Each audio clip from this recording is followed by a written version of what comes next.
The Boss Husband. Credit to the author. 771 hanggang 77. Ang mga pangalan po na nandito ay galing sa mga name generator. Kaya kung meron man pagkakatulad sa mga pangalan ng totoong tao o lugar, ito ay tunay na hindi sinasadya.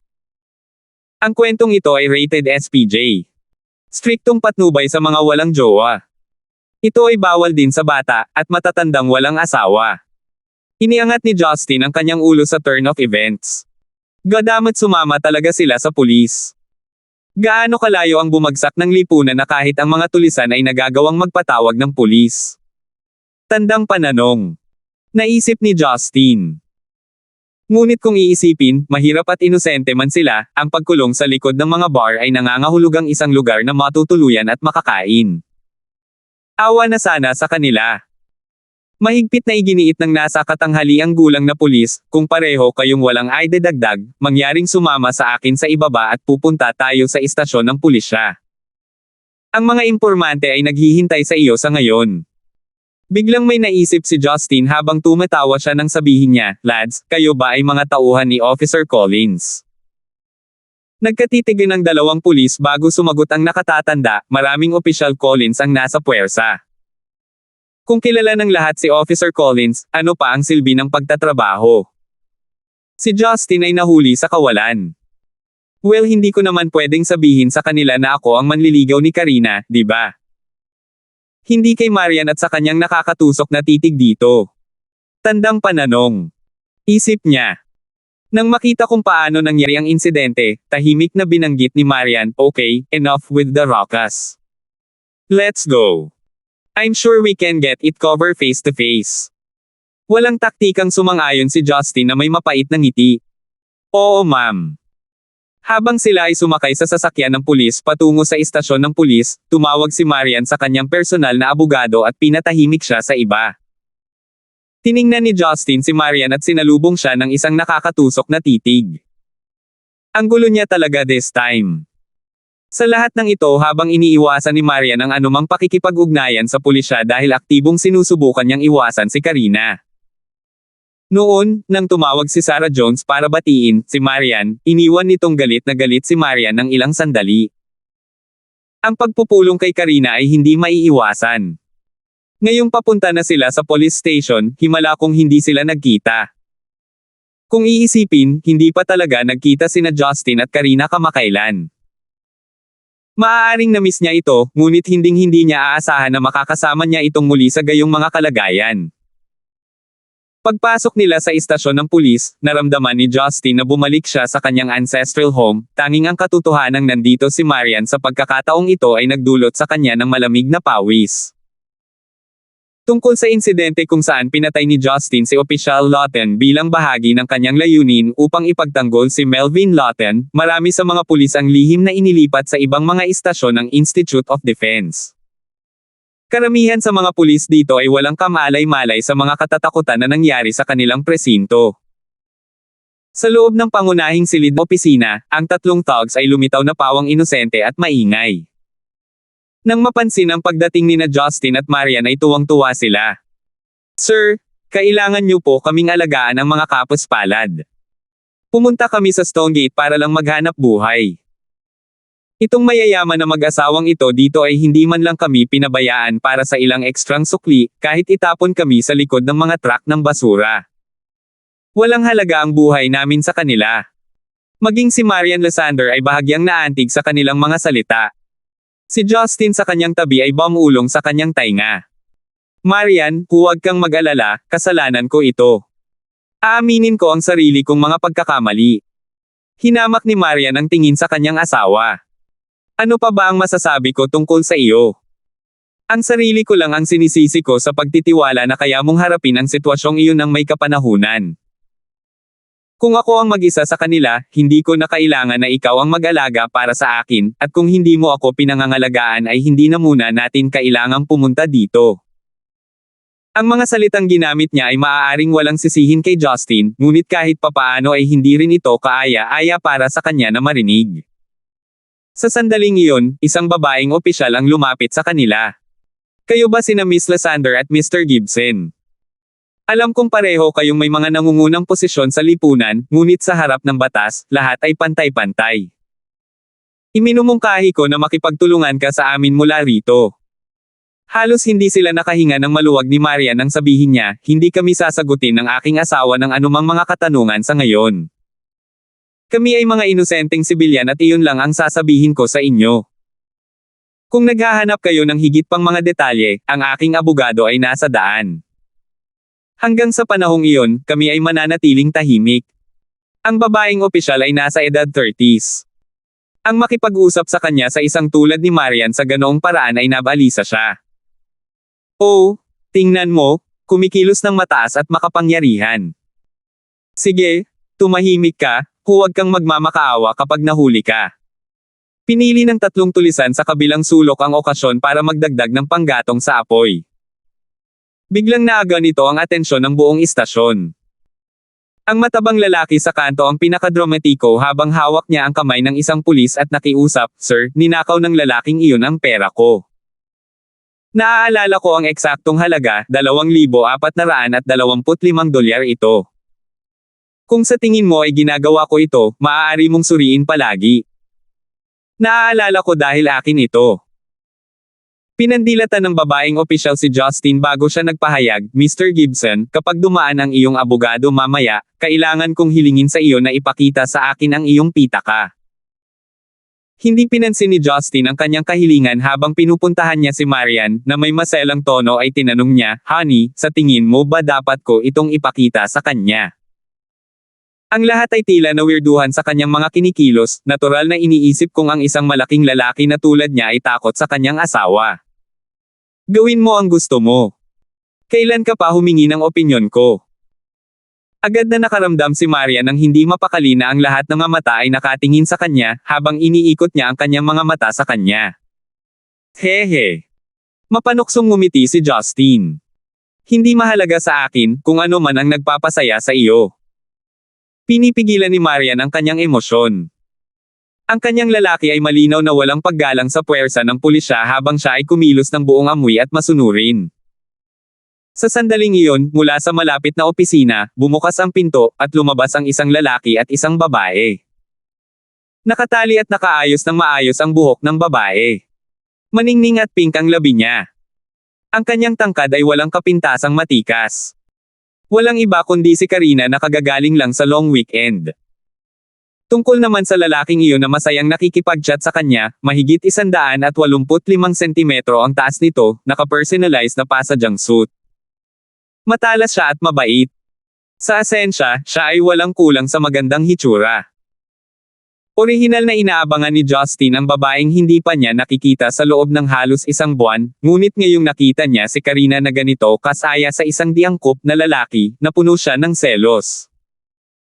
Ano man ang sitwasyon, tumilapon si Justin at itinuro ang lalaking iyon sa dulong sulok habang tinutuya niya, "Dugong impyerno Karina, sino ang lalaking iyon?"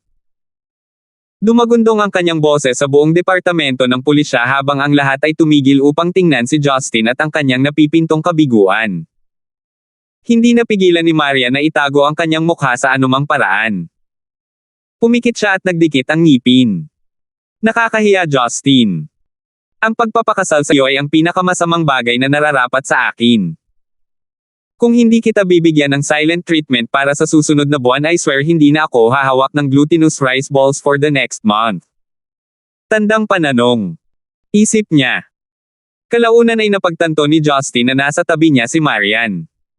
Alam niya na ang mga bagay ay malapit ng magbago, ngunit gayunpaman ay hindi kasing diin ng demonyong presensya sa panig ni Karina. Tungkol sa potensyal na pagpapalagayang loob ni Karina sa ibang mga lalaki sa likuran niya, hindi nababahala si Justin. Kung tutuusin, si Karina ay kasing tigas ng ulo ng isang palaka sa puno.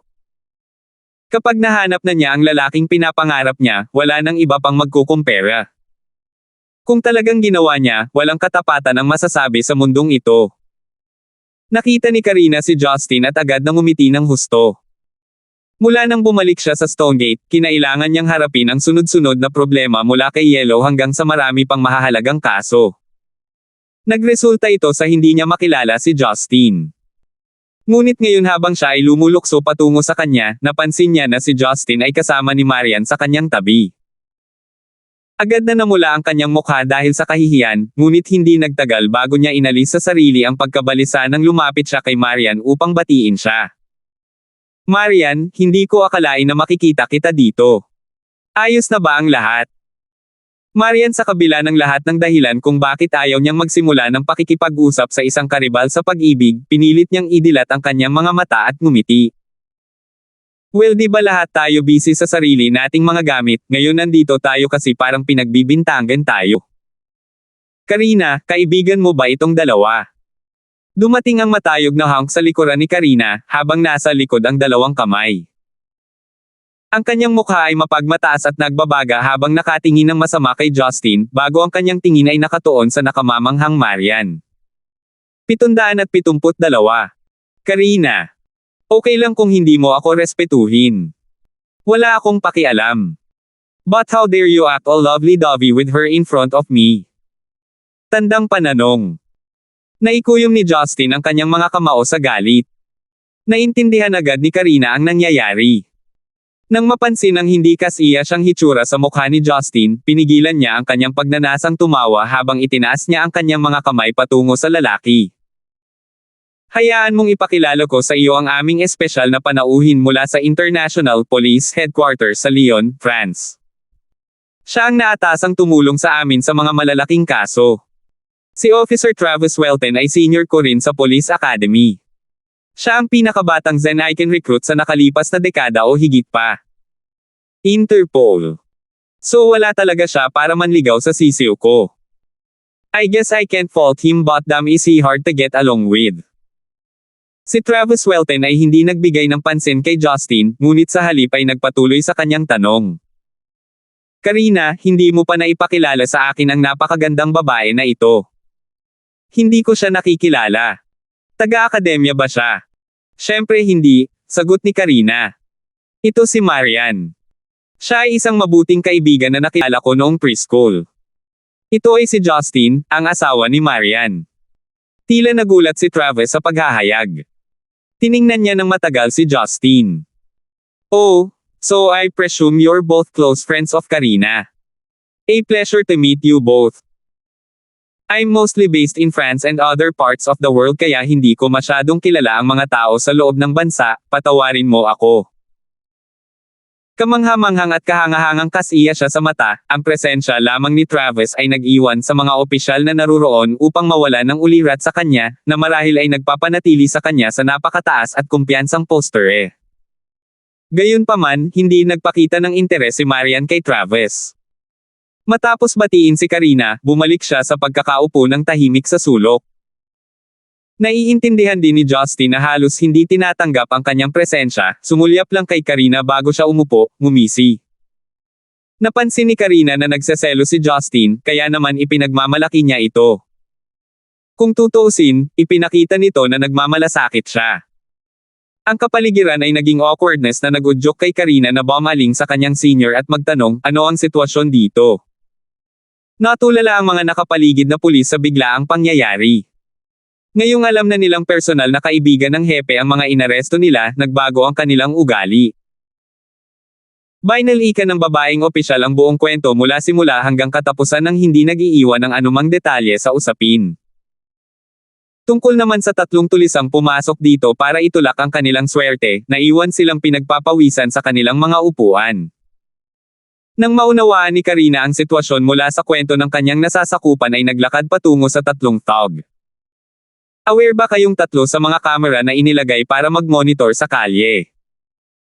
Ang kailangan ko lang gawin ay kunin ang mga tape sa junction at malalaman na ang katotohanan. So, I'm going to make myself clear one more time. Are you confident with proceeding with your accusations? Ang matabang tulisan ay kasing putla ng isang papel. Kung susuriin nila ang mga tape, malalaman nila kaagad. Hindi ba ibig sabihin nun, mahihirapan tayo? Officer, sa tingin ko. Hindi na kailangan ng investigasyon.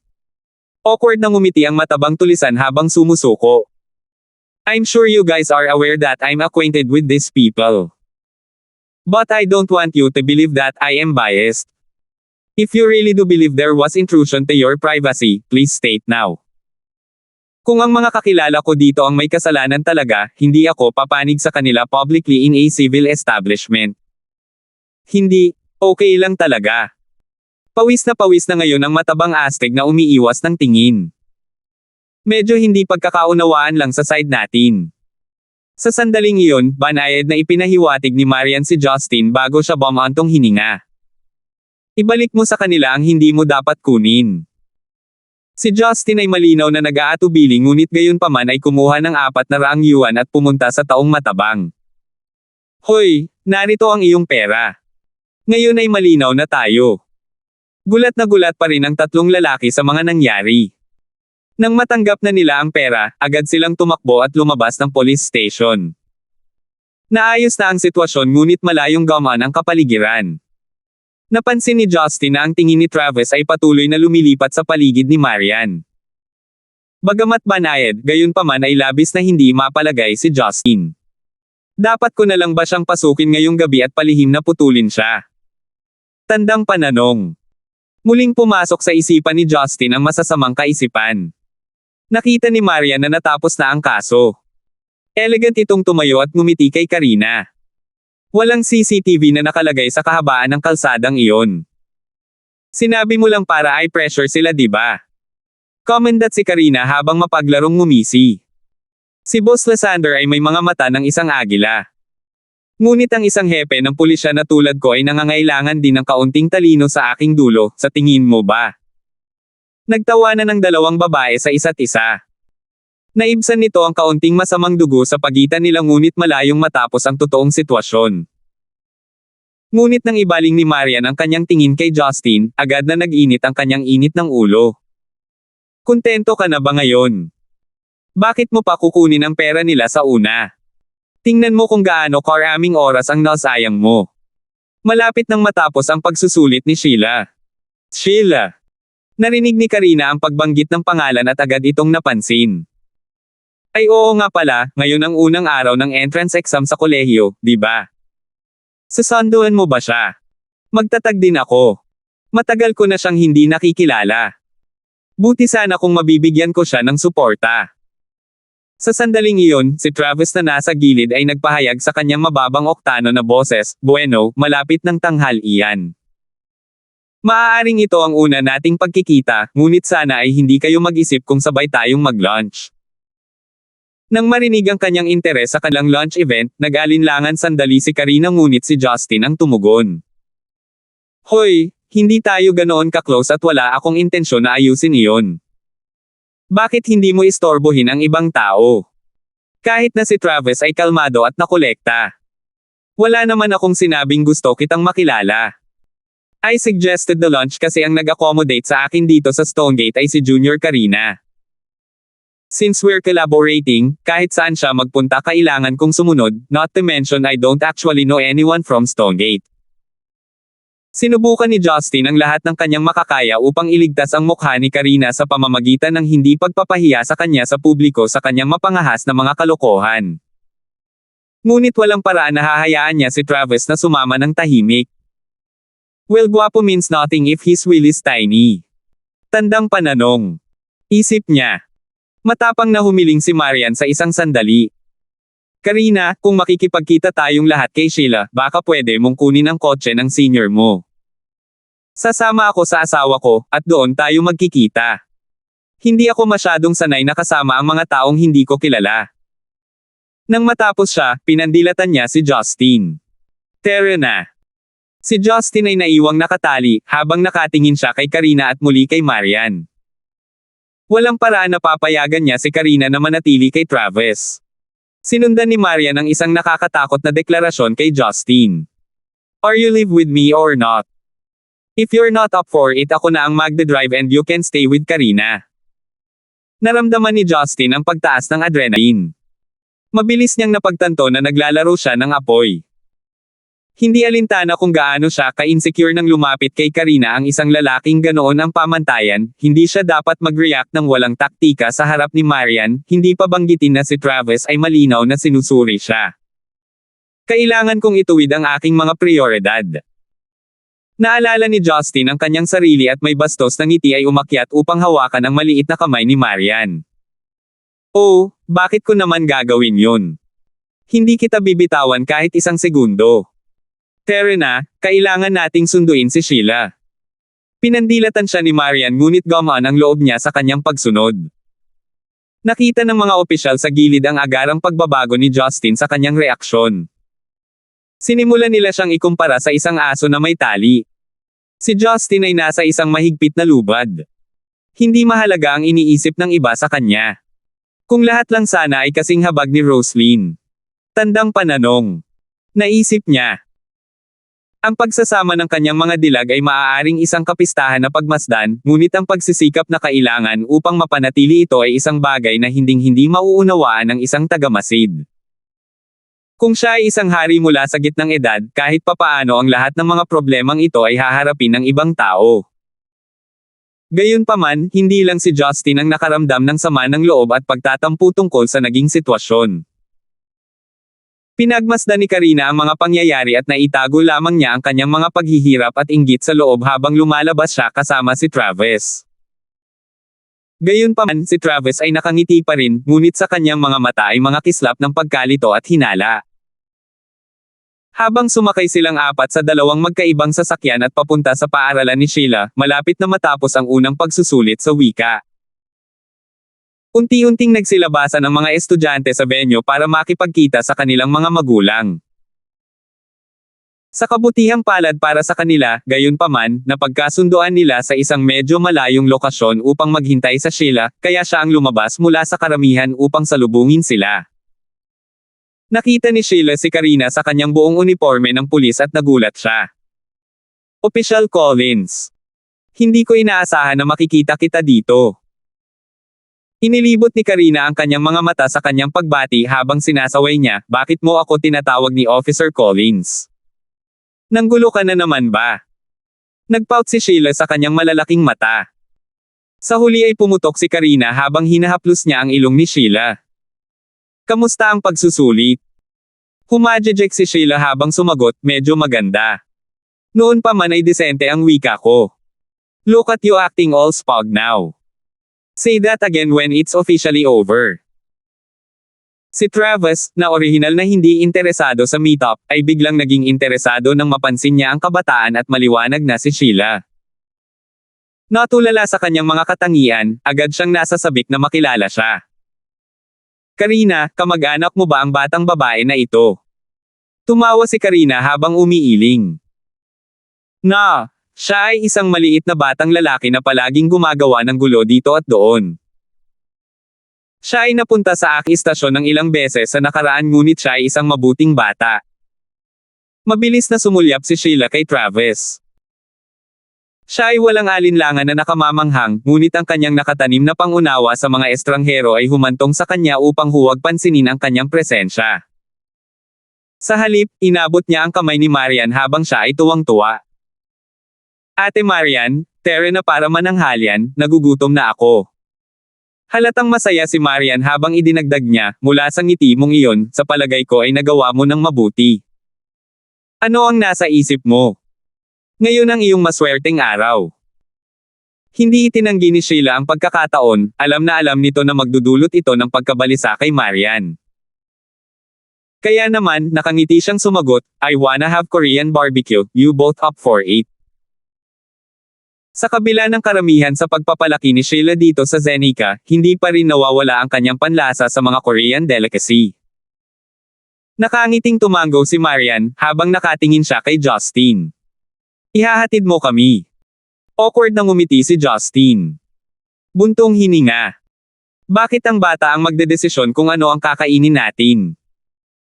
Tito, maaaring walang pakialam si Sister Marian sa iyong nararamdaman, ngunit kami ay nagmamalasakit. Isang matamis at bastos na boses ang nagmula sa kanyang likuran sa hindi kalayuan. Natigilan si Justin nang lumingon siya sa boses sa likuran niya. Nakita niya ang isang matamis na binatilyo na nakasuot ng jade-colored flower skirt sa isang pares ng orange na sandals. Sa tabi niya ay isang mas mature na babae, nakasuot ng pares sa nakababatang babae na may dagdag na salaming pang-araw na sapat ang laki upang matakpan ang kalahati ng kanyang mukha. Sino pa kaya sila kundi si Teresa at Didi?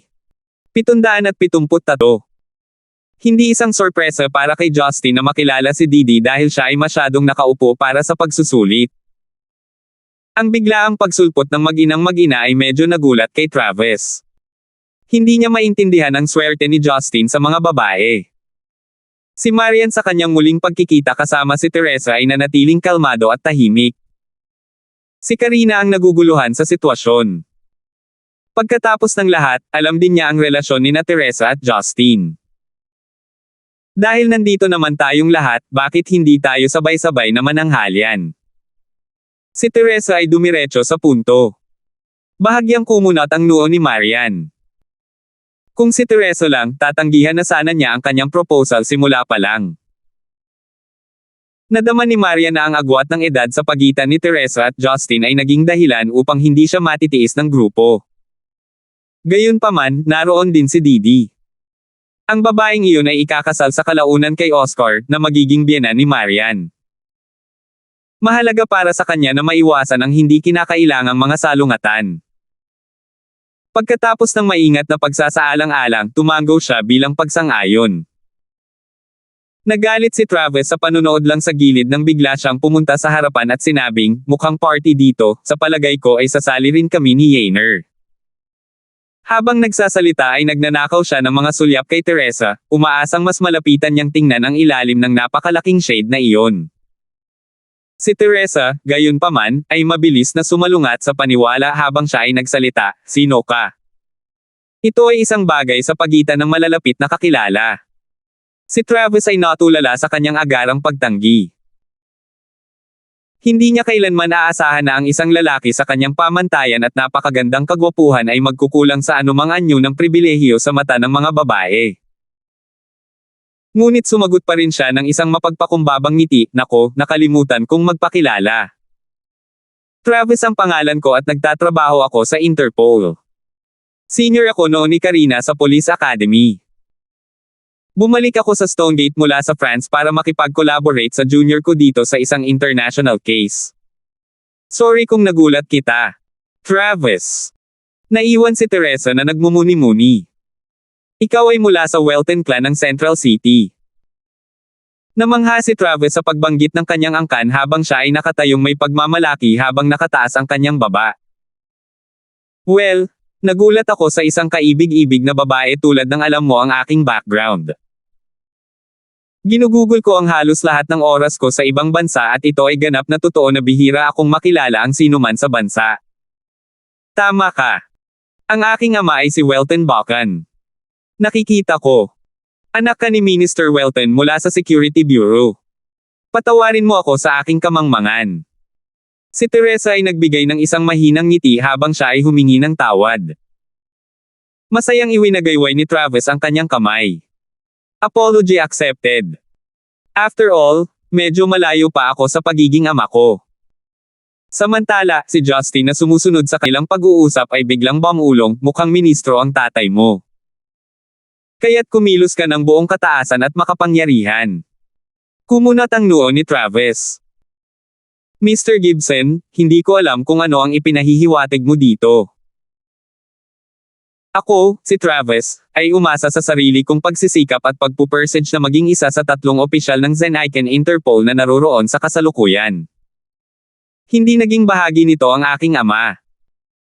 Habang nagpapaliwanag siya, inilapit ni Teresa ang kanyang anak na may ngiti at nagsimulang bumulong sa kanyang tainga, na nagudyok kay Didi na humajejek. Si Travis ay naiwang bigo, hindi maintindihan ang mga pangyayari.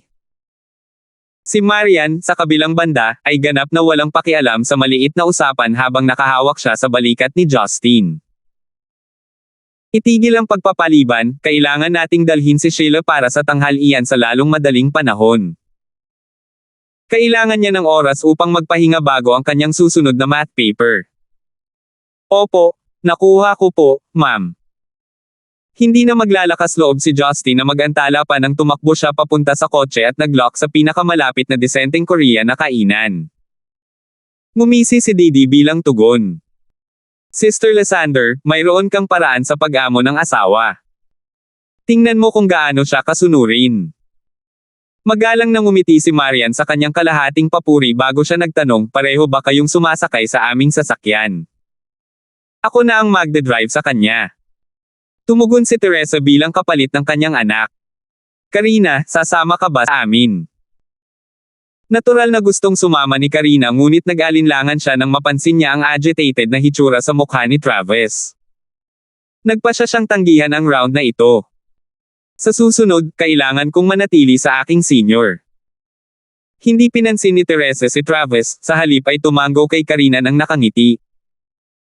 Samantala, nakahanap si Justin ng isang medyo disenteng Korean restaurant at naunang umalis.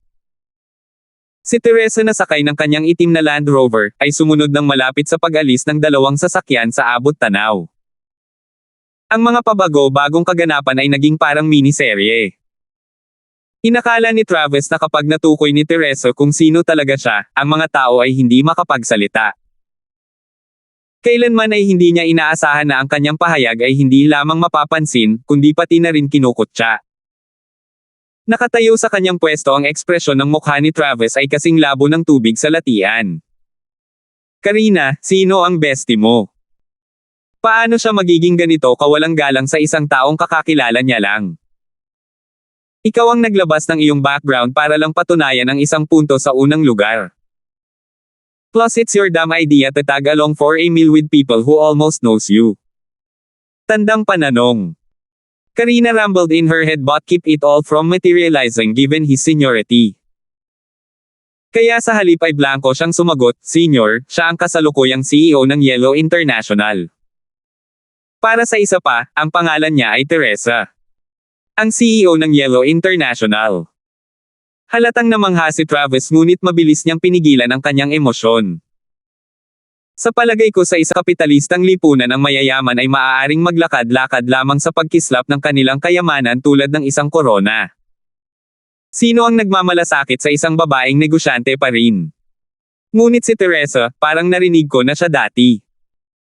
Dahil sa matagal na paninirahan ni Travis sa ibang bansa, tila hindi tumunog ang pangalang iyon. Karina ay gayunpaman bahagyang nabalisa sa loob. Ang bobo mong posisyon sa Interpol ay hindi man lang magawa ang kanyang taunang sweldo sa loob ng isang siglo. Tandang pananong. Isip niya. Narito ang isang pahiwatig para sa isang tao na malaman ang iyong background sa halos anumang oras at walang pakialam tungkol dito, mayroon bang tumutunog? Ang isa pang pahiwatig ay ang kanyang apelyido na Tang. Oh! Siya ba ay mula sa angkan ng Dawson, natarante si Travis sa sandaling nalaman niya.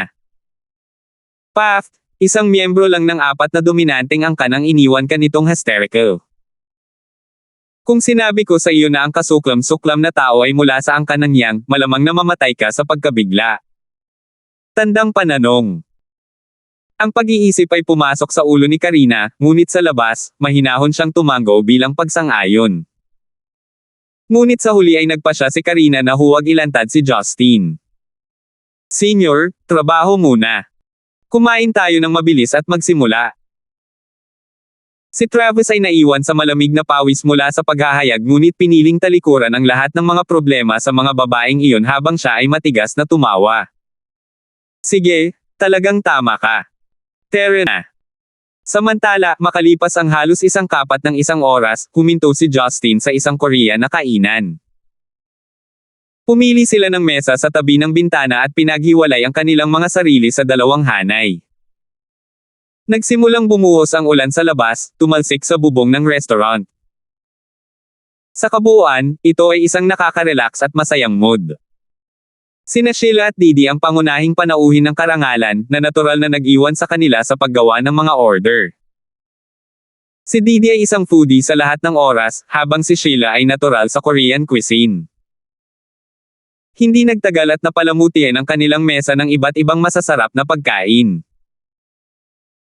Nag-aalala pa rin si Justin tungkol sa katotohanan na sina Karina at Travis ay kumakain ng magkasama at naiwan siyang gustong makipag-ugnayan kaagad sa kanya.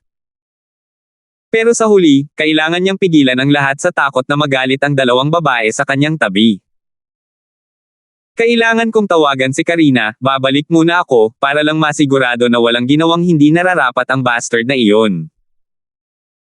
Ang reaksyon ni Travis sa serye ng mga kaganapan ay natural na naging sentro ng mga biro sa pagitan ni Didi at Sheila. Nakita ni Teresa na si Justin ay pumupunta sa labas, siya ay naiinis na nagtanong. Mukhang hindi masyadong nasisiyahan si Young Master Yang na may isang tao na wala rito. Halos mabitawan ni Justin ang piraso ng inihaw na karne sa pagitan ng kanyang mga chopstick. Nararamdaman niya ang nakakagigil na titig mula sa gilid ng mga tingin ni Marian, habang siya ay agad na sinundan ng isang mapagkakatiwalaang dahilan. Iniisip ko ang Travis na iyon. Ganyan ba talaga kahanga-hanga ang background niya? Humagalpak ng tawa si Teresa. Ano? Bakit ka ma-stress sa bagay na iyon? I was assuming na nag-aalala ka kay Karina. Maingat na binanggit ni Justin si Teresa sa kaunting galaw ng kanyang mga mag-aaral. Bloody hell, sinusubukan mo ba akong sirain ngayon? Mayroon ng listahan ng mga bagay na ginawa ko ngayon na mag-udyok kay Maria na magsimula ng Cold War sa akin. Mangyaring itigil ito. Tandang pananong. Isip niya. Nagkunwari si Teresa na parang hindi niya alam ang kanyang banayad na mga pahiwatig habang nagpatuloy siya, well, it's no big deal, the Welton clan in Central City is just a second-tier clan. But Welton Buchan is the current Minister of Security. Plus may dalawa pa silang direktang kamag-anak na mga Deputy General Officers ng Security Bureau, kaya sa tingin ko ang kanyang clan ay maaaring ituring na may kapangyarihan sa akin. Nagpeke si Justin ng ubo habang sinasabi niya, not that I care anyway. Kumain na tayo. Habang nagsasalita si Justin ay excited na inagaw ang isang piraso ng bagong inihaw na karne mula sa pagkakahawak ng chopsticks ni Didi at inihain ito sa plato ni Marian. Pagkatapos ay nauutil niyang sinabi, honey, huwag mo na lang bantayan si Sheila. Kailangan mo ring kumain. Mas mainam na ang ibig kong sabihin ay tingnan mo ang kaunting karne sa iyo. Si Didi ay halatang hindi nasisiyahan habang siya ay nakanguso. Uncle, how dare you steal my meat to win her heart? Nakakahiya. Ako ang nagbayad kaya bakit ka nagrereklamo? Mag-ihaw ka ng bago, pagbabante ni Justin. Kinagat ni Didi ang kanyang mga ngipin habang lumingon siya sa kanyang ina at hinawakan siya sa balikat. Nay, tingnan mo ang ginagawa ni Uncle. Kukuha lang siya ng karne para kay Ate Lysander, pero hindi para sa iyo. Nakita ng malambot na pisngi ni Teresa ang namumulang kinang. You little rascal, ano ba ang pinagsasabi mo? Mga outsider lang tayo dito. Paf! As if, suwail na sambit ni Didi. Naiwang malamig si Justin. Sa isang banda, nakaramdam siya ng paghingi ng tawad kay Teresa, ngunit kung talagang gagawin niya ang inisyatiba na pagsilbihan si Teresa, maaari rin niyang kalimutan ang pag-uwi ngayong gabi. Ipinagpatuloy ni Marian ang pag-ihaw ng karne, paminsan-minsan ay naglalagay ng isang piraso sa plato ni Sheila. Siya ay ganap na hindi kasama ang kanyang sarili mula sa pagtatalo, ngunit ang matalim na titig mula sa kanyang mga mata ay unti-unting kumakain ng buo ni Justin. Una, ito ay isang paglalakbay sa istasyon ng pulisya. Pagkatapos ang kanyang padalos-dalos na reaksyon sa paninibugho, na sinundan ng isang nakamamatay na pagtatagpo kay Teresa. Ito ay magiging isang perpektong ordinaryong araw para kay Justin, ngunit ang tanging problema ay, nandyan si Marian sa buong oras. Ito ba ay tiyak na mangyayari sa aking pagbabalik sa Zenica? Tandang pananong. Sa sandaling iyon, ang perpektong inihaw na karne ay naging walang iba kundi walang lasa na mga tipak kay Justin. Buti na lang at nandoon pa rin ang dalawang bagets. Parehong magkasing edad ang dalawang ngunit ang mas mahalaga ay pare-parehong bastos at polyhis. Maaring kilala na nila ang isa't isa noon ngunit hindi nagtagal ay napahadjejek sila sa mga biro ng isa't isa. Nang malapit nang matapos ang pagkain, napansin ni Marian ang pag-vibrate ng kanyang cellphone sa mesa. Kinuha niya ang tawag. Inay, okay na ba ang lahat? Ang tumatawag ay walang iba kundi si Rebecca. Sa tapat mismo ng mesa, bahagyang bumantong hininga si Teresa, alam sa katotohanan na gaano man niya kahalaga si Justin, hindi niya kailanman mababati si Rebecca bilang ina, tulad ng ginawa ni Marian. Ano man ang edad o posisyon, hindi siya magkakaroon ng pagkakataong maging manugang ng sinuman. Isa iyon sa pinakamalaking pinagsisisihan niya bilang babae. Nakatitig kay Marian na tumatawag sa ina ni Justin, dumating ang inggit at hindi na umalis. Tumango si Marian sa ilang bagay na binanggit sa telepono bago niya tahimik na ibinigay kay Justin ang telepono.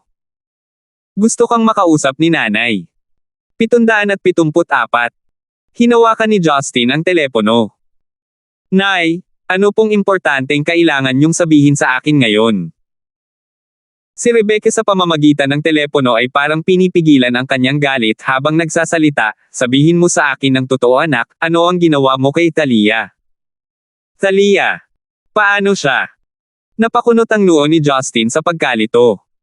Kaninang umaga lang ay maayos na siya. Umalis pa siya para magtrabaho kasama ang kanyang ina.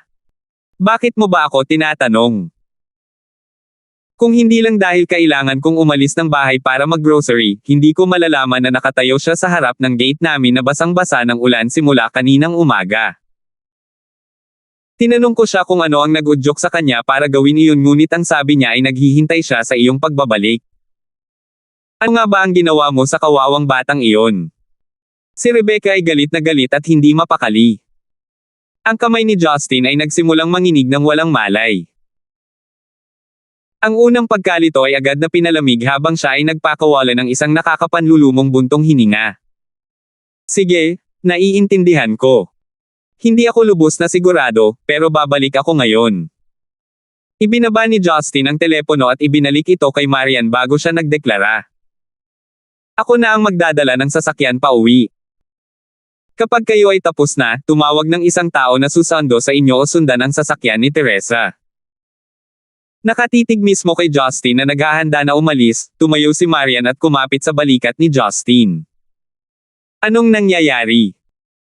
Ang buong isip ni Justin ay napuno ng pag-iisip na si Talia ay nabasa ng mag-isa sa buhos ng ulan.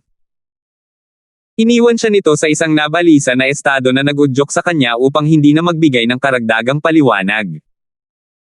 Babalik ako para makipagkita kay Talia, magpapaliwanag ako pagkatapos nito. Agad na nagalit si Marian. Malamig na tanong niya, dahil lang gusto ka ni Talia na makita, iiwan mo kami ni Sheila dito. Ang kanyang mataas na pitch ay natural na nakakuha ng atensyon ng lahat ng naroroon, na nag-iiwan kay Sheila lalo na nababalisa. Ang galit ni Justin ay nadagdagan din nang itinaboy niya ang kanyang braso palayo bago tuya, huwag mag-atubiling isipin kung ano ang gusto mo. Wala akong oras para magpaliwanag. Ang biglaang pagsabog ng galit ay hindi lamang nagdulot ng pagtataka kay Marian kundi pati na rin kay Teresa. Tahimik na pinagmamasdan ni Marian ang pagmarcha ni Justin. Ang determinasyon sa kanyang mga titig ay parang handa na niyang sunugin ang mga tulay na itinayo niya sa lahat ng oras na ito. Gayunpaman, hindi maintindihan ni Marian kung bakit sisigawan ang kanyang lalaki sa kanyang mukha sa harap ng lahat ng tao sa restaurant lalo na sa harap ni Teresa. Nakatitig kay Marian habang ang kanyang mga mata ay nagsimulang matubig, sina Sheila at Didi ay labis na nababalisa ngunit gayunpaman ay nanatiling walang taktika sa mga paraan para aliwin siya. Bahagyang napabuntong hininga si Teresa habang tinitiyak niya. Boss Lysander, sigurado akong may emergency siyang haharapin. Alam mong walang paraan na ganoon ang pakikitungo niya sa iyo kung hindi. Ang tanging dahilan kung bakit siya magagalit ay para sa ibang babae, matapang na sagot ni Marian habang nakatayo ng matigas bago lumingon kay Teresa. Madam Dawson, naniniwala ako na kakailanganin ko ang iyong tulong upang maibalik si Sheila sa bulwagan ng eksaminasyon. Ikinalulungkot kong abala ka. Sister Marian. Tila may iniisip si Sheila ngunit pinigilan siya ni Marian. Mapait na ngumiti si Marian habang ang kanyang mga daliri ay kumikinang sa malasotlang buhok ni Sheila. All the best later, okay? Okay lang ako. Pupunta ako para sunduin ka mamaya. Nang matapos ang kanyang pangungusap, kinuha ni Marian ang kanyang bag at pagkatapos ay mabilis na lumabas ng restaurant. Pinagmamasdan ng mga ekspresyon ni Marian habang siya ay umalis sa venue, si Teresa ay napabuntong hininga dahil sa kalungkutan. Sa palagay ko, ang pagiging third wheel ay may mga pakinabang din. Hindi bababa sa hindi ko kailangang harapin ang mga problemang ito. Sa mismong pasukan ay isang puting BMW na papalabas sa parking spot nito. Nang si Justin ay papabilis na papunta sa kalsada, isang nakakabighaning figure ang nakatayo sa harap ng kanyang sasakyan. Sa gitna ng makulimlim na kalangitan, ang maliliit na patak ng ulan ay bumuhos, at sa lahat ng iyon ay isang batong malamig na puso ng isang nalulungkot na babae. Kinagat ni Justin ang kanyang mga ngipin, huminga ng malalim habang nakatitig sa mga mata ni Marian bago sumandal sa upuan sa gilid para buksan ang pinto. "Pumasok ka." Tahimik lang si Marian ngunit napanatili pa rin niya ang kanyang kakisigan habang nakasakay sa kotse. Si Justin ay halos hindi interesado na magsimula ng isang pag-uusap ngunit gayunpaman ay hindi tumanggi kung ipipilit ni Marian na sumama. Ang nasa isip lang niya ngayon ay ang nakakasakit na imahe ni Talia sa ulan. Ang kotse ay tumakbo sa mga puddles ng tubig habang ito ay tumalsik sa lahat ng direksyon, ngunit isa lamang ang destinasyon na nasa isip. Mahigit 10 minuto ang lumipas bago sila nakarating sa kanilang destinasyon. Sa tabi ng mansyon, ang mga luntiang scrub ay lumampas sa mga metal na hadlang papunta sa pedestrian walkway. Mula sa tuloy-tuloy na pag-ulan, ang tunog ng mga patak ng tubig sa pagitan ng mga dahon ay nag-iwan ng katahimikan. Dahil umuulan, napakapayapa. Ang kakulangan ng mga sasakyan at mga tao ay nakatulong din sa kapaligiran. Sa tabi ng pasukan na matatagpuan sa gitna ng hardin ay naroon si Talia sa parehong itim na two-piece uniform na suot niya kaninang umaga.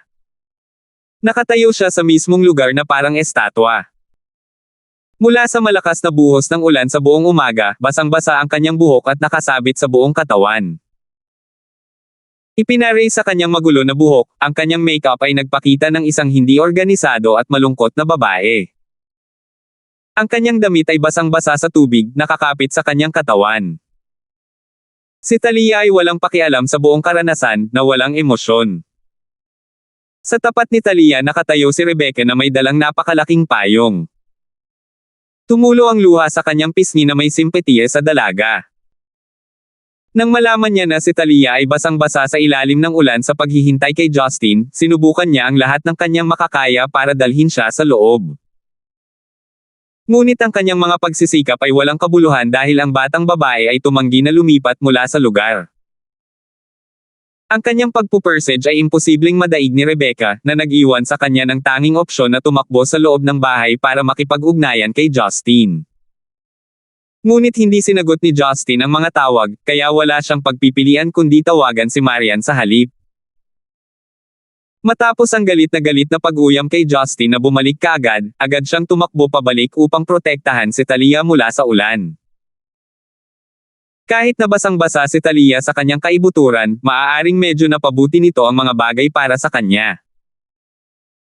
Pinagmamasdan ng maamo, down-to-earth na batang babae na naliligalig at nabigla, si Rebecca ay nawawala ng pakiramdam. Iniisip niya kung ang kanyang karma ang nagbunsod sa lahat ng mga problemang ito upang makita ang kanyang sariling anak. Kung hindi dahil sa katotohanang kasal na si Justin, ipinarehistro sana ni Rebecca sina Talia at Justin bilang mag-asawa. Ang karaniwang background ni Talia o ang kanyang katamtamang pamumuhay ay hindi kailanman nakaabala kay Rebecca. Gayunpaman, ang kanyang pagiging karaniwan ang nagpakita ng kanyang banayad at mainit na personalidad sa pagiging isang disenteng asawa. Ngunit malinaw din kay Rebecca na hindi ito isang bagay na maaari niyang manipulahin. Sa sandaling iyon, tumigil ang pagbuhos ng ulan. Ngunit wala itong nagawa para maibsan ang sitwasyon dahil nakakabingi ang umaalingaw-ngaw na katahimikan. Sa isang malapit na hardin, lumabas si Hilda mula sa balkonahe at tinitigan ang kanyang anak na babae na nakatayo sa tabi ng bahay ni Justin. Ang kanyang mga mata ay puno ng walang katapusang mga hukay ng kalungkutan ngunit nagpasya siyang huwag lumabas. Walang salita. Walang aksyon. Tanging pag-asa. Maya-maya, mula sa junction sa hindi kalayuan ay dumating ang isang puting BMW na humaharurot patungo sa gate ng estate. Pagdating nito, huminto ang sasakyan. Bumukas ang pinto ng driver's side nang tumalon si Justin mula sa kotse at humakbang ng malalaking hakbang patungo sa babaeng basang-basa sa ulan. Si Marian, na nagawang sumabay sa biyahe pauwi, ay napansin ang sitwasyon sa harap ng kanyang pintuan. Ang mga mata ni Talia ay napuno ng walang anuman kundi isang kawalan, ang kanyang tingin ay nakatuon sa Bluestone Grounds, na tila walang kamalay-malay sa pagbabalik ni Justin. Sinulyapan ni Justin ang ekspresyon ng babae mula sa gilid, na iwan itong nakatusok sa pagkakasala. Talia, nandito ako, ano?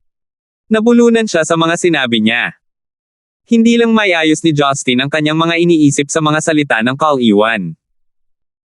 Aktibong itinaas ni Talia ang kanyang ulo habang eleganteng lumingon kay Justin. Ang kanyang mga mag-aaral ay guwang at nagpakita ng napakalalim na hukay ng kawalan ng pag-asa. Sampal. Isang nakakabinging sampal ang bumasag sa katahimikan. Nanginginig ang malamig na kamay ni Talia dahil sa nangyari. At sa kaliwang pisngi ni Justin ay may namumula na patch ng isang handprint. 775. Naiwasan sana ni Justin ang kanyang sampal ngunit nagpa siya na hindi ito. Nang mapansin niyang sasampalin siya nito, ang atensyon niya ay ang matinding pagkabahala na pinigilan nito sa kanyang mga mata. Ako ba ang dahilan ng kalungkutan niya? Tandang pananong. Natatalo si Justin pero sigurado siyang may papel siya dito. Ang tanging hiling niya lang ay gumaan ang pakiramdam ni Talia matapos siyang sampelan. Parehong natigilan sina Rebecca at Hilde na nanunood mula sa malayo. Si Rebecca na nakasaksi ng pananakit ng kanyang anak ay malapit nang iwan ang lahat para mawala ang tensyon. Ngunit sa mga oras na tulad nito, mas mabuti kung ang mga nakatatanda ay nanatili sa kanilang distansya. Mula sa pananaw ni Marian, gayunpaman, ito ay isang sitwasyon na nagdulot ng isang bilog ng masalimuot na emosyon.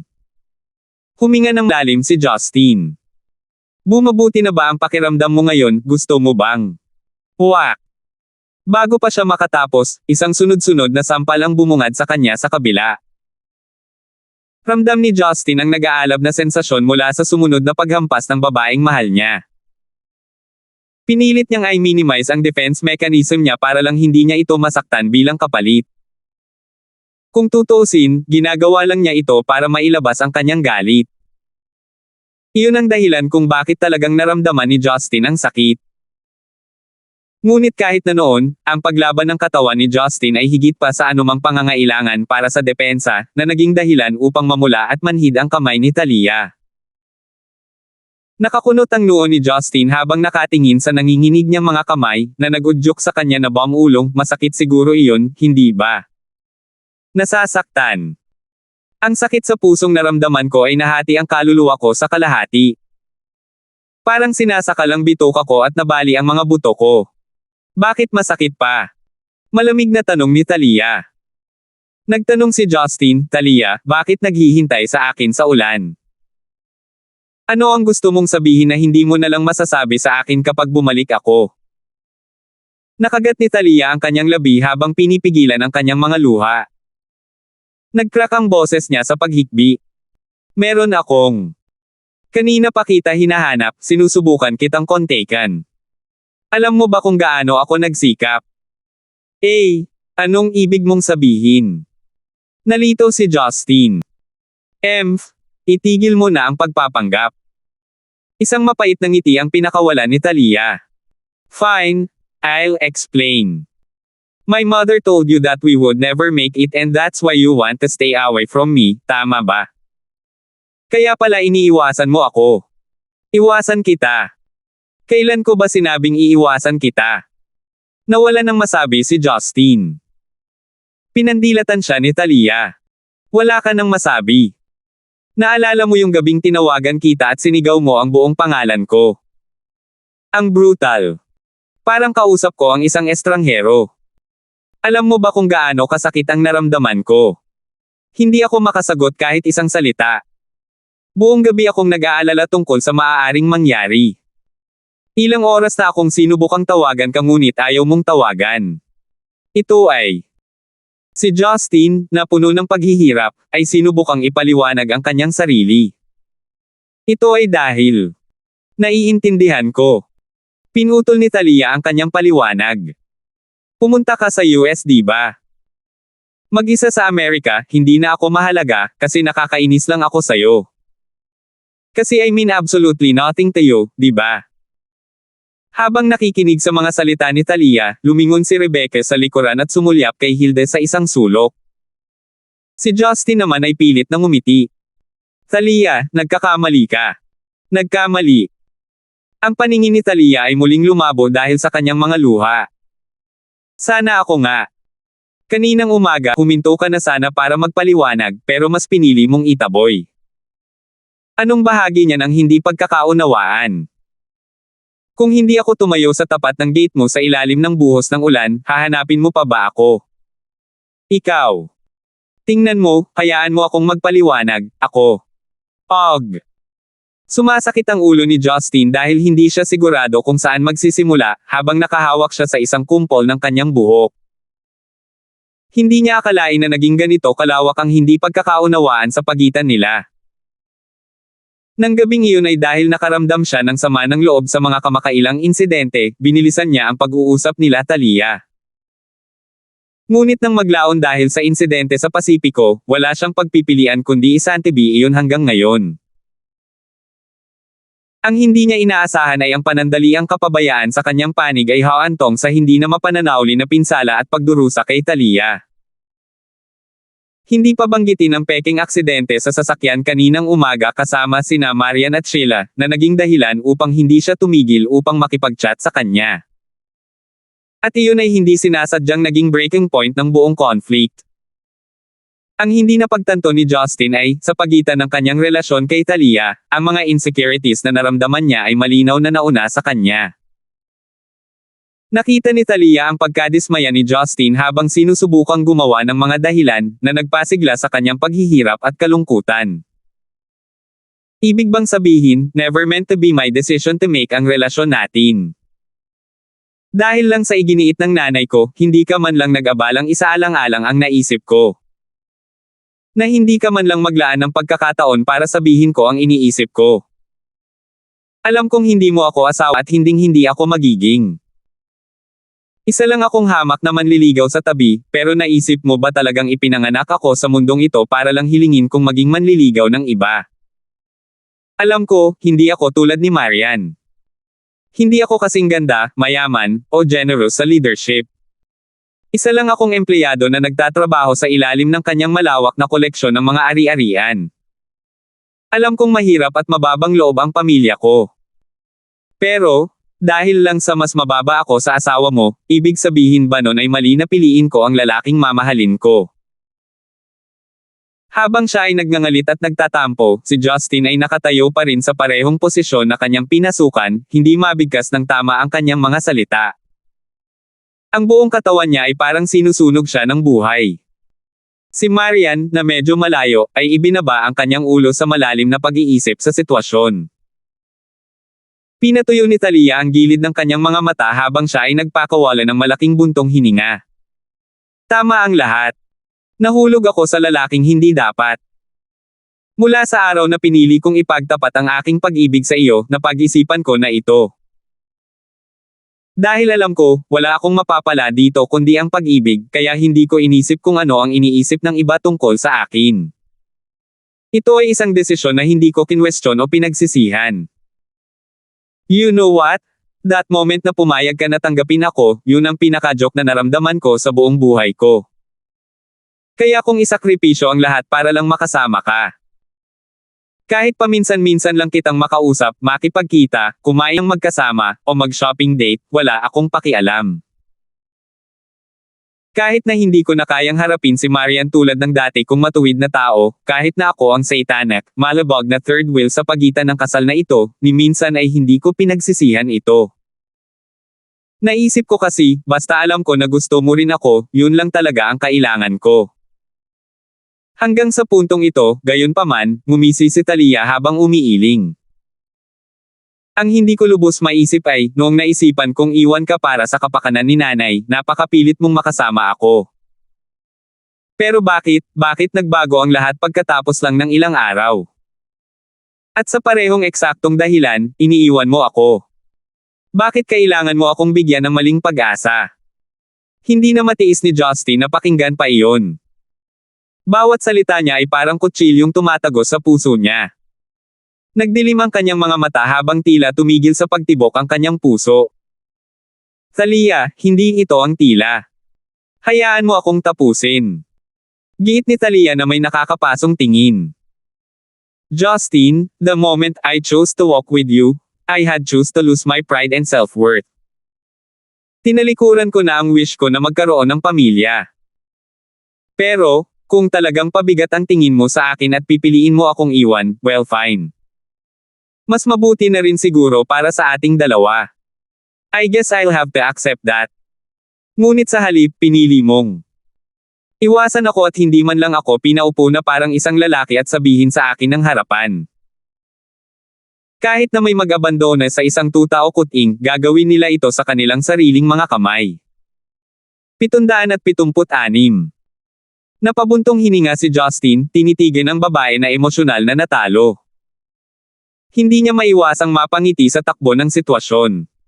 Tapos ka na ba? Ano pa ang masasabi ko? Sige, sumama ka sa akin. Nauna si Justin at kinuha ang kanyang bulsa, naghanap ng kaunti bago kumuha ng isang item. Ang bagay, na inilagay sa harap ng mga mata ni Thalia, ay iniwan siyang tulala.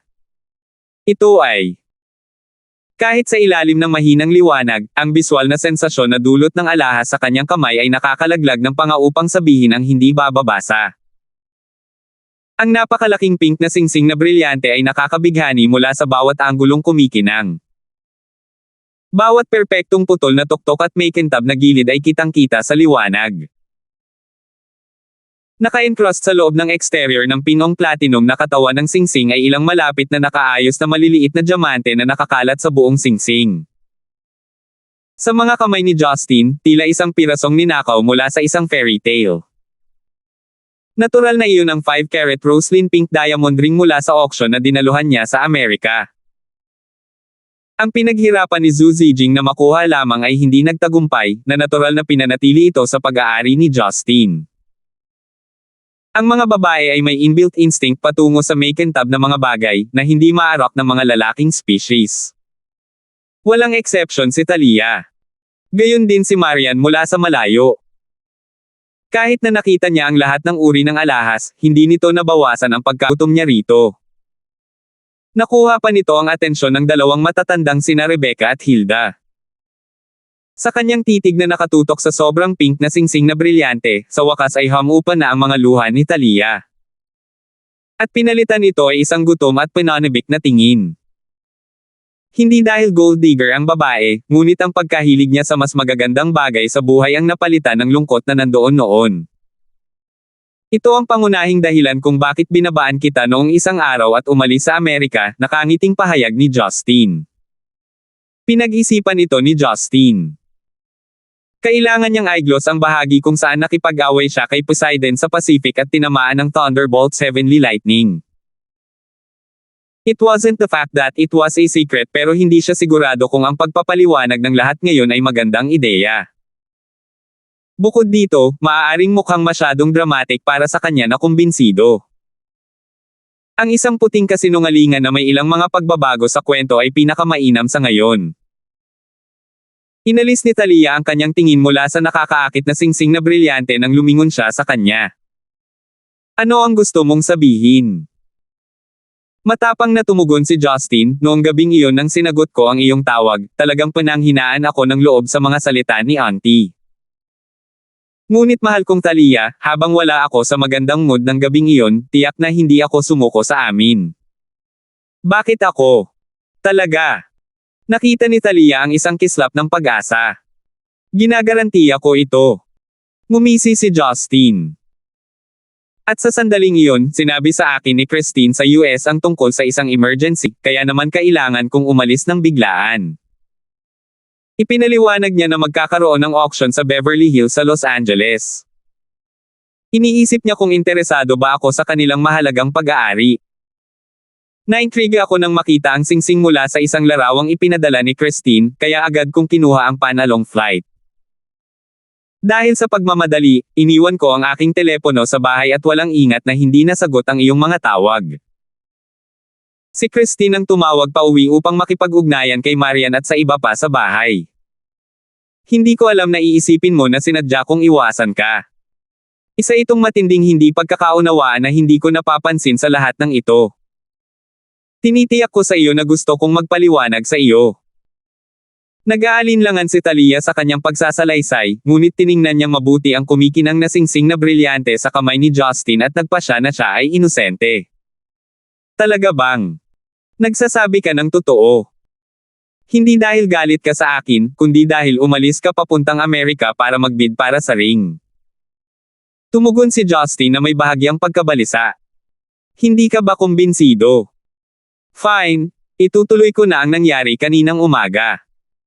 Kaninang umaga, hindi ako tumigil para kausapin ka at hindi sinasadya sa bawat kahulugan ng salita. Dahil sa totoong pagkabalisa ko, kinailangan ni Maria na dalhin si Sheila sa exam hall dahil ngayon ang araw ng college entrance examination. Ngunit ang mga bagay ay naging mas masahol pa nang ang tatlong manggugulo ay nagpasya na pekay ng isang aksidente sa sasakyan. Paano ko sila hindi itataboy? At saka, naka-opisina ka, hindi ba? Hindi ko akalain na mayroon ka talagang sasabihin sa akin. Sa lahat ng oras ay nag-charge ang aking telepono sa aking silid. Wala akong access dito sa buong panahon. Kung hindi ka pa rin naniniwala sa akin, maaari mong tanungin si Marian o bisitahin ang istasyon ng pulisya. Si Talia sa puntong ito ay tuluyang bumigay sa pagtawa, habang ang saya ay bumakas sa kanyang mukha. Okay, masyado akong sensitibo. Alam kong hindi ako dapat nagduda sa iyo ng ganoon kadali, my bad. Inabot ni Justin ang kanyang kaliwang kamay habang hinahaplos niya ang mukha ng babae. Matagal akong nakipag-away doon, ngunit ngayon naniniwala ako na kapag dumating ang kahirapan, hindi tayo dapat umatras at sumuko ng ganoon kadali. Si Talia ay nagsimulang umiyak sa tuwa habang siya ay tumango. Ngumisi si Justin habang komendat. Kilala mo ako. Wala akong hangarin. Ang tanging bagay na kinaiinteresan ko ay mga magagandang babae. Bakit ko iiwan ang isa sa pinakamagandang babae sa planeta? Magiliw na inilibot ni Talia ang kanyang mga mata sa kanyang sinabi, bago muling tuon ang kanyang atensyon sa singsing sa palad ni Justin. Hindi ka ba curious kung kanino ang singsing? Nagtanong si Justin. Napangiwi si Talia habang nakatingin kay Marian na nakatingin sa malayo. Kasabay nito, sinalubong ng mata ni Marian ang nakatusok sa kaluluwa niya. Ang dalawang babae ay nagbahagi ng isang sulyap ngunit gayunpaman ay walang galit sa isa't isa. Tumalikod si Talia at nakangiting tumango. Sa kanya ang singsing. Bago niya matapos ay itinaas ni Justin ang kanyang kamay at inilagay ang rosas na pink na brilyante na singsing sa kanyang palad. Namangha si Talia habang ginagawa ni Justin ang lahat, hindi sigurado kung paano siya dapat tumugon. Bumantong hininga si Justin ngunit nagpatuloy sa isang mahinahon at nakapapawing pagod na boses. Maaaring hindi ako payagang personal na ilagay ito sa iyong daliri sa kasal, ngunit huwag kailanman magduda sa akin dahil ang singsing na ito ay para sa iyo, Talia. Kailangang tiyakin ni Talia ang kanyang sarili na hindi ito panaginip, ngunit sa halip, isang katotohanan na mahirap paniwalaan. Si Maria na nakatayo pa rin sa tabi ng kotse ay nakasaksi sa buong eksena. Kahit na handa na siyang lutisin ang sitwasyon sa katulad na paraan, mapatla at mahina pa rin siya dahil sa pagkabigla sa kanyang mga mata. Kahit na ang isang singsing na nagkakahalaga ng 10 milyon ay walang halaga para sa kanya, nalungkot siya sa katotohanan na ang kanyang asawa ay nagbigay ng singsing sa isa sa kanyang mga manliligaw sa kanyang harapan. Tiniyak ni Justin na mag-iwan ng kaunting paggalang sa kanyang legal na asawa sa pamamagitan ng hindi paglalagay ng singsing sa daliri ni Talia, ngunit ito ay isa lamang mapanlinlang sa sarili. Habang pinapanood ang mga pangyayari, natigilan si Rebecca. Nakahinga siya ng maluwag na si Talia ay naaliw at napanatag, ngunit nababahala sa mga aksyon ni Justin. Paano niya maibibigay ang singsing na ganoon ang halaga sa kahit kanino? Habang ang kanyang manugang na babae ay unti-unting namumutla at nanlumo, si Rebecca ay nasa estado ng hysteria. Natigilan din si Hilda habang nasaksihan niya ang pag-abot ni Justin sa kanyang anak ng isang kumikinang na singsing sa harap ng mga mata ni Marian. Ngunit ang makitang masaya ang kanyang anak na babae ay nag-iwan sa kanyang pag-iisip tungkol sa mga kamakailang pangyayari. Tuwang-tuwa si Talia na hindi niya napapansin ang lahat ng nasa paligid niya. Kahit na nakaramdam siya ng labis na paghingi ng tawad kay Marian, wala sa mundo ang higit na makahulugan sa kanya. Pinili ni Justin na bigyan siya ng isang rosas na pink na brilyante na singsing na nagkakahalaga ng milyon-milyong halaga sa harap ng kanyang ina at ng kanyang legal na asawa. Ang tunay na intensyon at tunay na pagmamahal na mayroon siya sa kanya ay hindi mabibili ng salapi. Gusto mo? Pinagmasdan ni Justin ang kanyang babae na magkasalungat na nakatingin sa singsing dahil hindi niya maiwasang magtanong. Tumanggo si Talia. Marami. Hulaan mo kung magkano ang ibinayad ko para i-bid ito. Paano ko malalaman? Tiyak na mahal talaga ito. Nababalisa si Talia sa kanyang sagot. Nilapit ni Justin ang sarili sa tenga ni Talia at bumulong $13.14 million. Sinsero ba ang presyo para sa iyo? Nanginginig ang mga kamay ni Talia sa napakalaking halaga, halos malaglag ang kanyang mahalagang pag-aari. Maging ang kanyang paghinga ay bumilis agad. Halos mabulunan siya sa presyo. Are you trying to freak out me? How could you just hand me something like that? Nagkibit balikat si Justin habang sumagot, kung ikukumpara sa iyo, Little Talia, halos hindi ito katumbas ng halaga sa akin. Sa sandaling iyon, alam niya na iyon ang kanyang trademark na matamis na usapan, ngunit nagawa pa rin itong i-crack siya. Medyo mabigat itong pasanin, ngunit wala siyang dahilan para tumanggi. Habang pinapanood ang eksenang nangyari sa malapitan, sapat na si Marian. Tinitigan niya ng walang kaluluwa si Justin bago siya tumalikod at sumakay sa driver's seat ng BMW sa likuran niya at tumakbo patungo sa abot tanaw. Si Rebecca sa gilid ay mabilis na pinayuhan ang kanyang matigas ang ulo na anak. Anak, kahit na kailangan mong harapin si Talia para pakalmayan ang kanyang paghihirap, hindi mo ba ginawa ito sa harap ni Marian? Si Talia na nagising mula sa kanyang pagkatulala ay ibinaba ang kanyang ulo sa kahihiyan.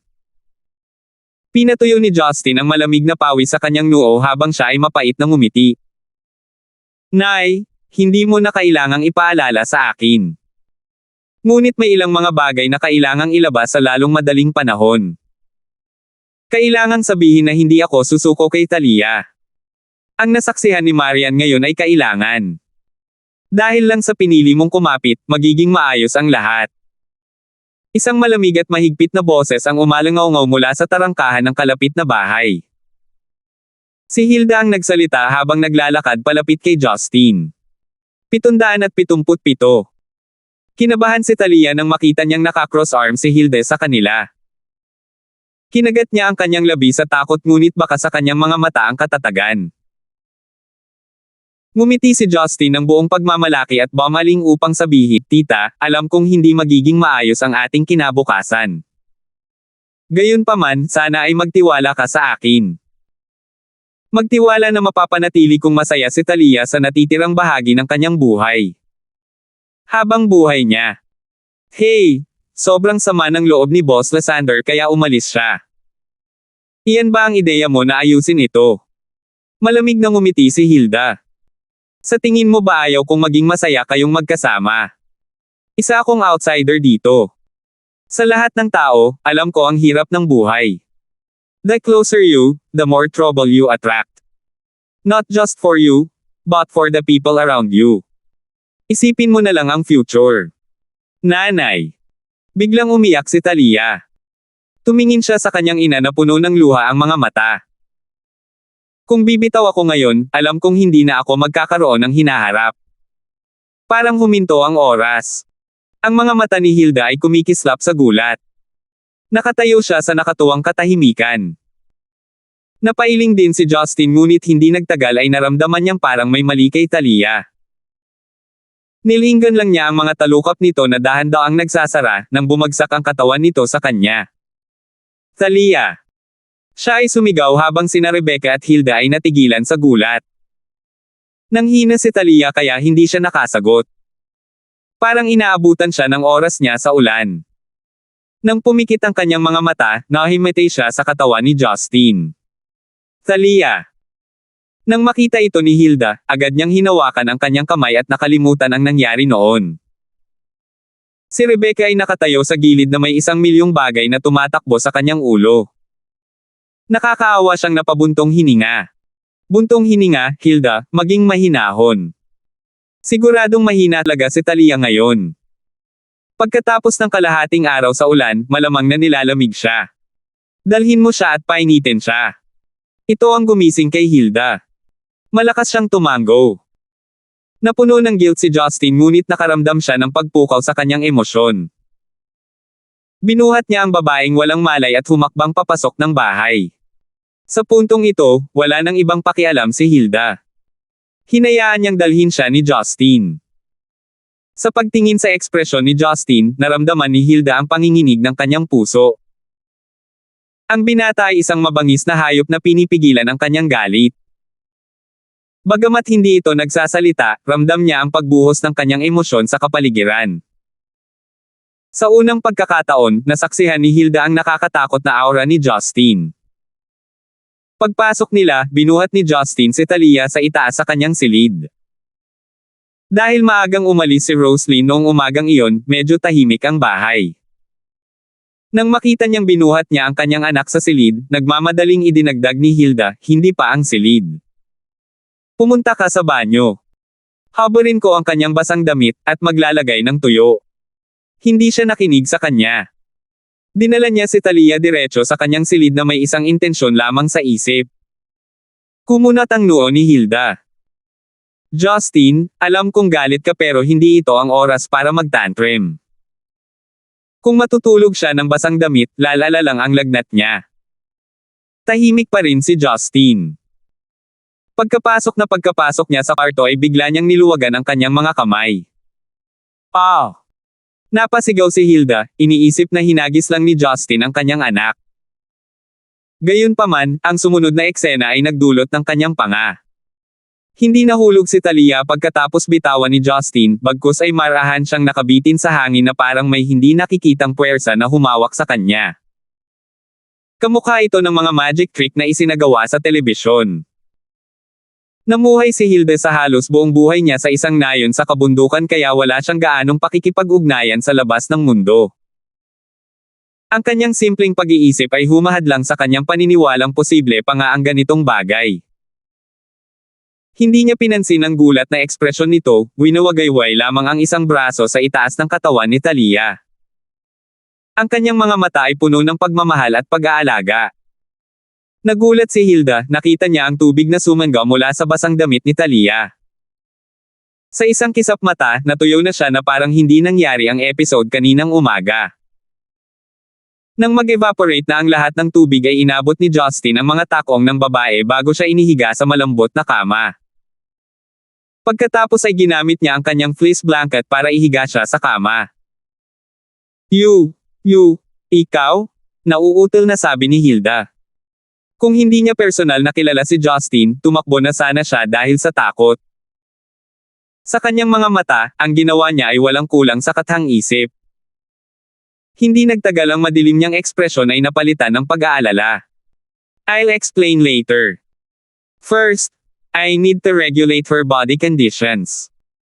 Nang matapos siya, umupo si Justin sa gilid ng kama at hinawakan ang isa sa mga pulso ni Thalia.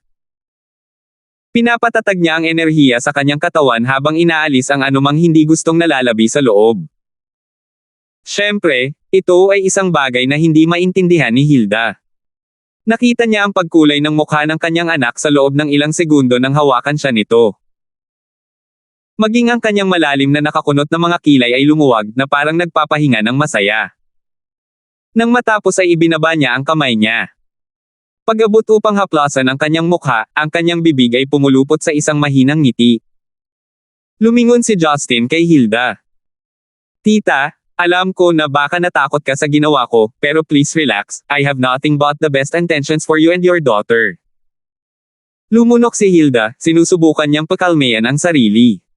Justin. Ano? Ikaw ba? I am. Ngumiti siya ng matamis. Matagal bago ipaliwanag ang aking pagkakakilanlan. Kung magkakaroon ako ng pagkakataon sa hinaharap, ipapaalam ko kay Talia para maupo siya at mabagal ito. Natahimik siya. Hindi niya alam kung paano sasagutin ang binatang ito dahil hindi magagamit ang regular na loika para ipaliwanag ang ginawa nito. Bumangon siya, saka mataimtim na yumuko. Tita, alam ko po sa inyo baka hindi po ako mabuting tao. Aaminin ko matako ako, makasarili, tamad, at mayabang. Kapag nagkagusto ako sa isang magandang babae, aangkinin ko siya bilang akin. Hinding-hindi ako papayag na sino mang lalaki ang hindi gumalang sa mga babaeng gusto ko.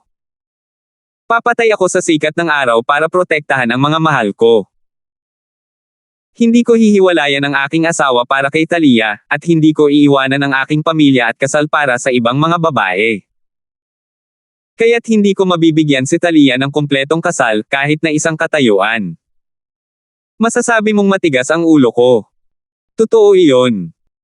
Hindi ako nakikinig sa mga alituntunin na ginawa ng lipunan. Sinusunod ko ang sarili kong mga patakaran. Noong bata pa lang ako, alam ko na kung malakas ako, makukuha ko lahat ng gusto ko. Nakatayo si Hilde na nagyelo. Nang marinig niya ang kanyang immoral at di praktikal na mga ideya, nagalit siya. Gayunpaman, si Justin ay naglabas ng labis na galit na tila ba ang langit ay dumidiin, kaya hindi siya nang ahas na lumaban. Maswerte na siya at hindi siya bumagsak. Sa puntong ito, huminga ng malalim si Justin at ngumiti. Nabawasan ang lakas ng kapangyarihan na kanyang pinalabas. Pero, tita, gusto kong sabihin na. Totoo ang nararamdaman ko kay Talia. Hindi ko alam kung ano ang magagawa ko para maniwala ka sa akin. Hindi mahalaga kung ano ang background, posisyon, o kapangyarihan na mayroon ako, ngunit maipapangako ko ito sa iyo. Gusto kong malinawan ka sa kanya, hinding-hindi ako susuko kay Talia dahil mahal natin ang isa't isa. Dalawa, hindi ko magagarantiya na si Talia ay hindi masasaktan sa natitirang bahagi ng kanyang buhay. Hindi yun magiging makatotohanan. Ngunit lagi akong nandyan para sa kanya. Nandyan ako sa natitirang bahagi ng kanyang buhay para alagaan, mahalin, pasayahin siya.